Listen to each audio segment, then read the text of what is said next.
Right now, Democratic Party leaders working to give the Palmetto state a lot more power in the presidential primary process. This weekend, the party is set to decide whether it wants to make South Carolina the first state to vote for the party's nominee.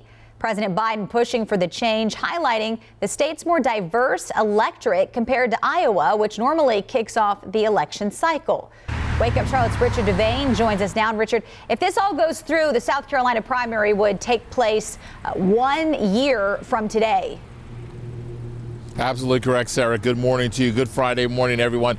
Democrats are meeting in Philadelphia this weekend to discuss these changes, and if they go through as expected, we could be saying 1 year from today that voters in South Carolina are heading to the primaries.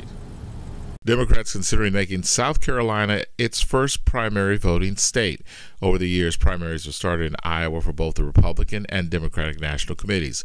But now the DNC is reconsidering changing its primary lineup.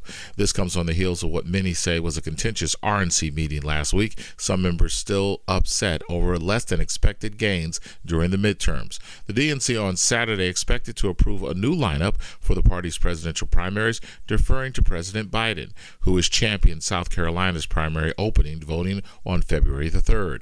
Biden says this would be a good decision because of diversity in South Carolina, and it would ensure voters of colors. Biden says this would be a good decision because of diversity in South Carolina, and it would ensure voters of color are not marginalized. So I think what President Biden did by recommending that South Carolina goes first is a reflection and a big thank you to our rich tradition. And that, of course, would take place once that vote is handled on Saturday. Of course, we'll tell you what is decided, and that new date and the dates of the entire voting block will be up. The second we know, we'll give them to you, both here and online. We're right here reporting live. Sarah, we'll send it back to you.